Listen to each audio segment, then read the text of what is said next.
Hey guys, Jamie here from Real Steel.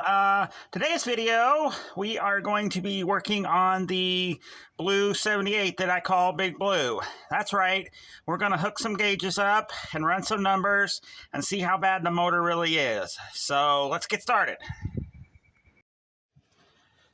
All right, y'all, to start with, I've already ran this a little bit, but we're going to have to dig back in here, kind of like the Ram Charger. We're going to have to move that coil, and see that vacuum advance there? To the left of that is the oil gauge canister. We're going to pull that out, and we're going to put a mechanical gauge on it. So yeah, and I'm going to set y'all up on the stand because I really don't have the... Well, hold on a second. You see what tools I got here. Maybe I can do this one-handed. If I can't, I'll have to put y'all on a stand, unfortunately.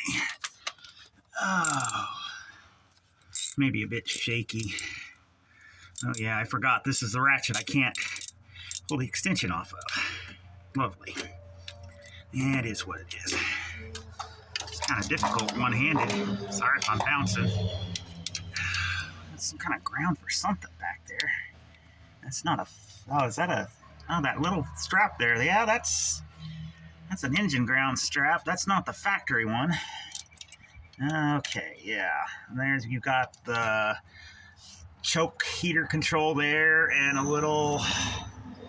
Oh, I can't see it. Little condenser right there for noise suppression. Let me get the little bolt out of the way here.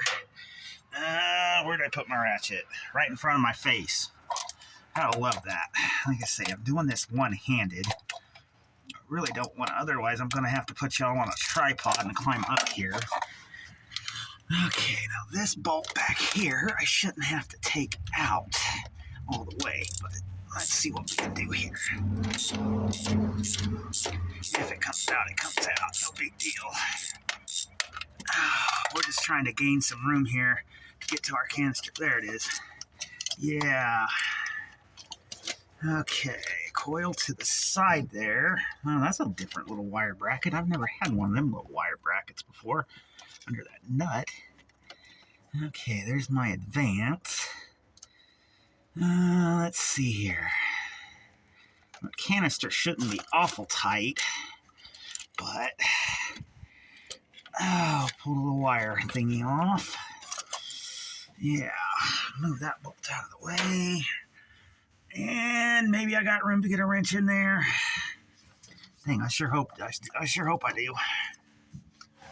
Let's see here. I believe it's a 9/16.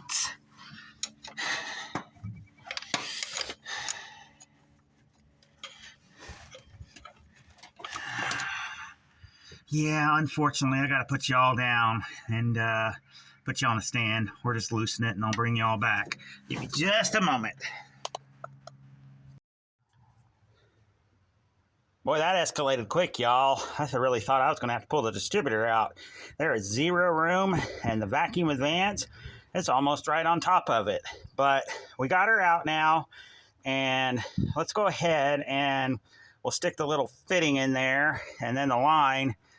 Don't have my socket, but we'll get her started anyway. So, yeah. Well, that was a bear to do. Thank goodness I didn't have to pull the distributor, though, because there was really no room to even do that. Let's see here. I can't even hardly see down into the hole. Oh, there we go. There it is. I think. Kind of looking through the camera and looking at my hand, and well, this is just not much room here. But it's a needed thing to do, I guess. Now, I do not recommend putting pliers on that canister, and if you do use very light pressure because you can crush it, and if you crush it, well, there's a major oil leak. Well, get in there. What is your issue? What is your malfunction? You just don't want to play very nice now, do you? Oh, you just had something come out of you, and I know you're the right thread. I know you're the right thread pitch because this is the right one for this truck. Gotta love doing stuff by feel. Well, come on, dude. There you go. Was it that difficult for you to get in there? Jeez. All right. Yeah, we got her started anyway. You can see her right down, well, not really, but yeah, you can see a little brass thingy down there. That's what we're after. All right, I'm gonna go get a socket real quick, and we'll get that thing put down in there. And whoops, something fell. Oh, my canister. Yeah, we'll get a socket there, and we'll get that puppy put in there and get our line strung over. All right, we got our socket here. Now maybe that'll fit around the vacuum advance, maybe not. Either way, there we go. Well, maybe. Get on there. Now, you don't really want to torque these things to the moon because they are brass. And if you break it off, you're going to have a bad day. Yeah. Give her some light pressure there. There we go. Now, let me get the hose here. Where you at? Now remember, this is the tubing that we made for the Slant 6. Went ahead and just made it and crushed it on there and all that. Maybe if I can keep the camera lens in focus, but that's our tube. You can see our little ferrule crushed on there. We don't want to lose that. Let's go ahead. And again, I'm kind of looking through the camera as well as by feel. I love doing jobs by feel. That's my very favorite thing to do. Not. There we go. Get in there. There. That should be about it. Let's see. Which wrench? Small 3/8. We use our short little 3/8. That way maybe we can have some success of getting it tight in there. Because there is zero room to play. I forgot how tight these things were. Of course, the one on my other truck, I went ahead and I already put a gauge on, so yeah, there we go. That should work. We'll string this guy out here. And yeah, that's got a ferrule on it too. Did I put the wrong end on there? Because see, that end sure seems like it doesn't go in as much. I think I put the wrong end in there. It seemed a little excess, but things happen. I love my job so much I do it twice. So again, sorry about the shakiness. Kind of doing this. Otherwise, you really wouldn't have much of a view. So all I've got is that tripod. Now it seems like it's stuck in there the same amount. So yeah. Come on. Well, get out of my white wire. No one wanted your opinion. There we go. All right, I'm going to get the rest of this stuff buttoned up. We'll get a gauge on this thing, and we'll fire it up and see where our pressures are at. All right, y'all, we got the gauge stole out of the four-wheel drive. It's all hooked up here. I got everything put up. I did not put the coil up because I think I'm going to be back in there, but this should be enough to run. So let's see where we're at here. Can y'all see that? Yeah, I probably didn't angle it the best. Kind of forgot my windshield was milky and cloudy. Let's see what we got going here. Hopefully the key switch cooperates. It has not been cooperative. All right. There we go. All right.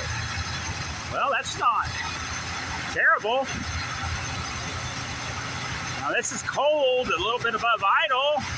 That ain't bad. That's better than the factory gauge was reading. This motor may still have some life left in it. It's reading about 50 to 55. Now this isn't idle. I don't know if this thing will idle or not. Yeah, just kind of wanting to idle.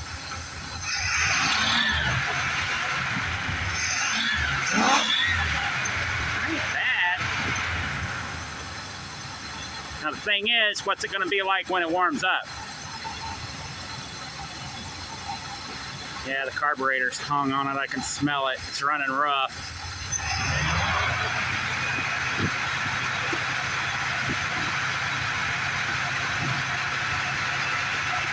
Yeah, we're running. I know it's hard to read. I got a straight reading. Running about 55. That ain't bad. Yeah, she's not going to want to idle. But I mean, yeah, that ain't terrible. I was expecting a lot worse because that factory gauge read really low. I'm going to spare y'all the shaking and the rough running. I'm going to put a little bit of heat into this thing, and I'll check back with y'all, and we'll run some compression on this and see where we're at. Well, I'm not going to be able to give y'all a hot idle reading. This thing only had like maybe a half a gallon of gas in there, and I was really wrapping it pretty good. Float stuck, so yeah. But even at a rough idle, it was still around 20, which is pretty respectable, actually. So, yeah, I think we'll be okay with this. The biggest question is where's the compression going to be at? And luckily, we don't need to run it to find that out. So, yeah, let's get the compression gauge and start pulling some spark plugs.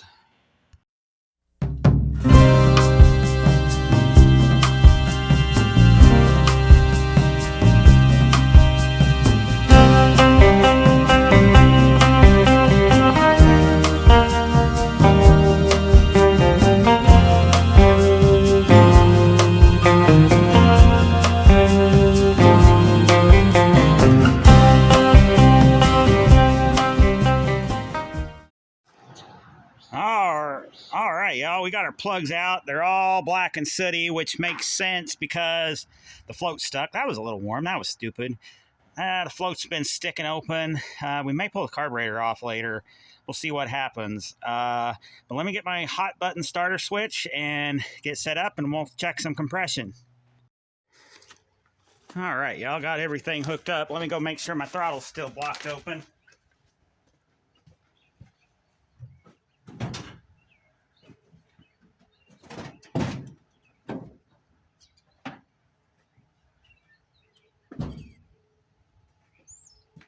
And it is, so let's get started. All right. Thread you down in the hole. Maybe. If he wants to get in the hole. Sorry, I don't have a lapel mic yet. I'll be working on that here pretty soon. Okay. That's where we're at here on number 1.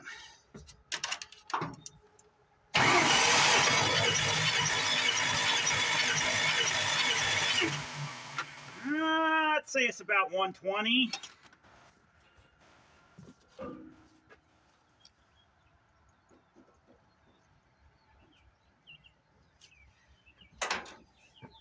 All right, let's go to number 2.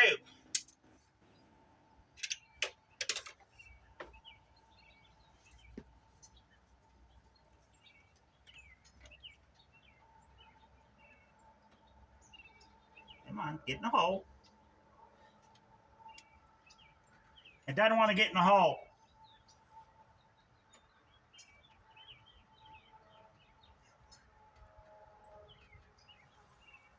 There we go. All right. Okay, this is number 3.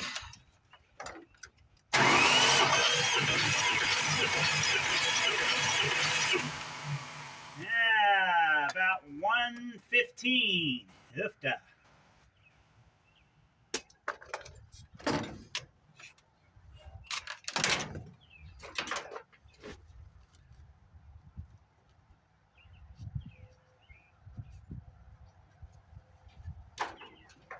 She may not be as healthy as we think. We'll find out.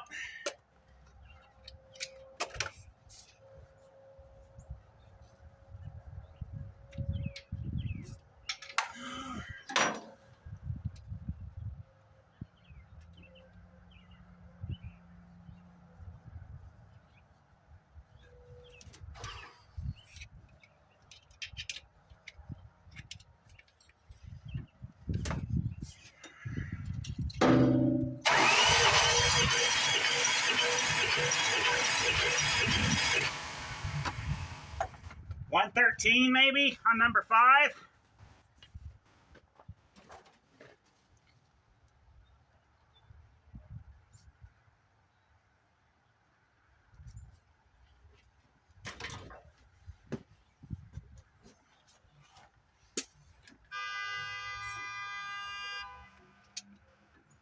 Somebody's honking a horn. Don't know what that was about. It wasn't me. Oh, the thing you got to deal with when you're filming.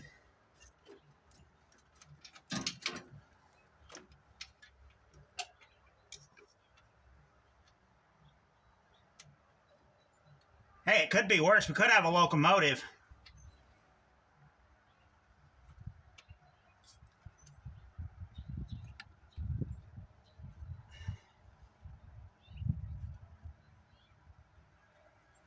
That gum thing still wasn't getting that hole either, huh? This thing must not like getting into holes. I thought it was a pretty straight shot. Maybe not.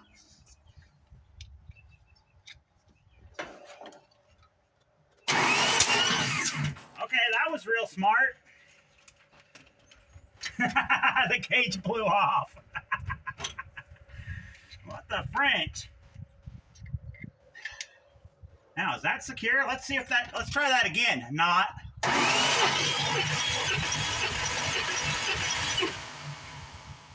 Well, that bad boy's up to like 125.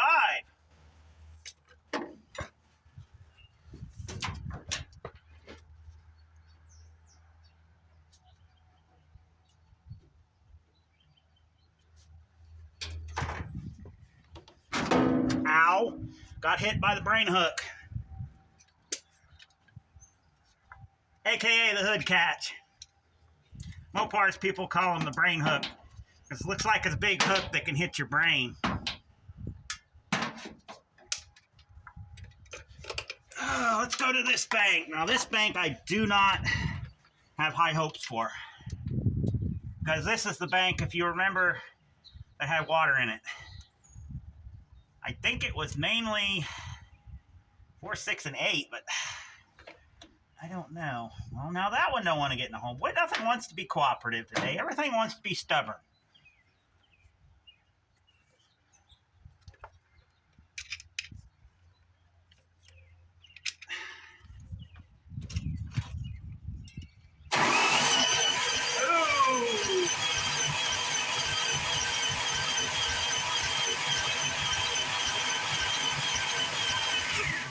That's not good, y'all. That immediately bled down. We maybe got 30.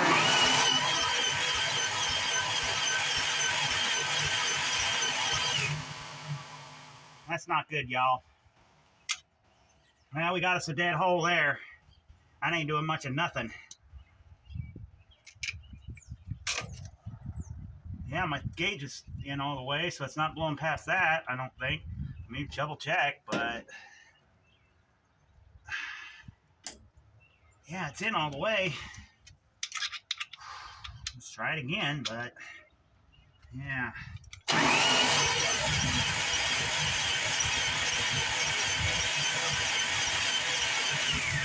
No, there's nothing. She's dead.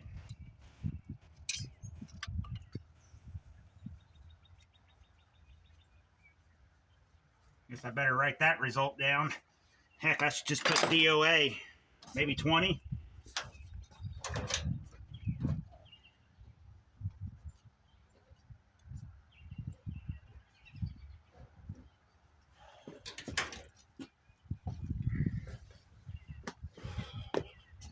All right, let's see what number 4 brings us. Gotta be better than that, maybe. Heck, I don't know. Well, if you get in a hole, I mean, it would be helpful. Stubborn! Stubbornness, I say, stubbornness runs rampant today.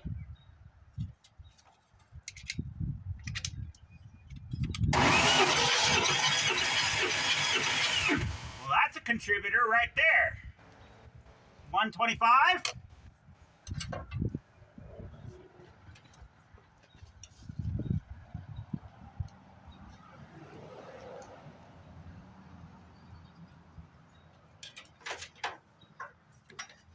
That just proves it wasn't my gauge.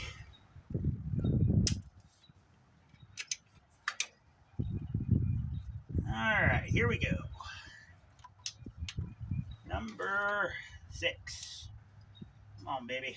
Get in there. Get in there. You know you want to. Don't be stubborn like your pals. Come on now. Well, get in that hole. Gotta have it just right. Come on. You know you want to. Come on, little buddy. Let's go around the heater hoses and see if I know. Hey, the angle is wrong. Yep, the angle is wrong. The angle of the dangle is wrong. Oops. That's my fault. Alright, let's see what this bad boy does. Well,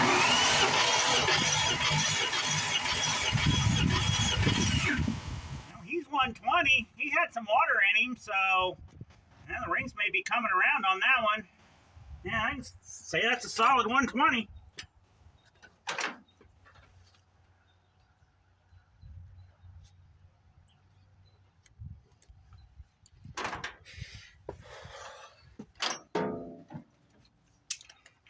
Alright, let's go for the last hole.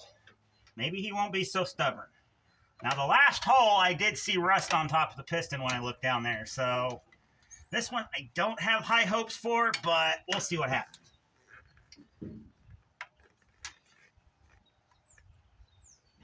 Get in there. Now, you gotta be stubborn? Really? There we go.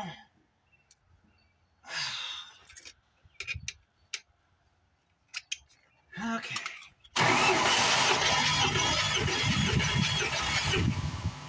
Yeah, 125. Yeah, the rings came around on that one. Whoops.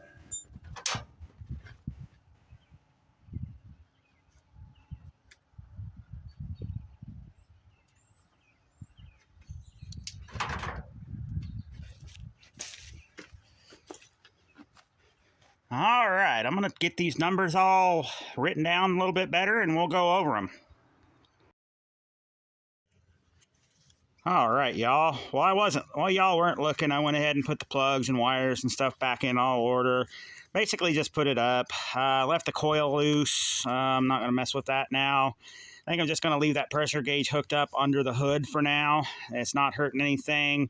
And I really didn't like that oil canister debacle. So getting it out was a pain, and putting it in maybe a little bit of a pain too. But anyway, let's go over these numbers. They're not terrible from what I see. 120 on 1, 3 115. That's a little low. I can say it's a smog motor, but it's a little low. Number 5 113, number 7 125. Not bad, but not great. Now number 2, that's our loser. Yes, that reads 20. That thing only got 20 to 25 psi. Now, what I suspect may have happened is exhaust valve may be burnt. These 360s are notorious for burning exhaust valves. I've had, I don't know how many with a burnt valve. Same with some 318s, I've had some 318 smoggers with burnt valves too. So, yeah, I think the thing to do with that one is to put a leak down tester on it. But honestly, I'm pretty sure I heard it huffing out the exhaust, because that exhaust manifold opening was right there, and it sounded like that's where it was coming from, because it wasn't coming out the intake, and I didn't see anything, didn't really hear anything out the crankcase, though I could be wrong, but then that was a cylinder as well that did not have water in it.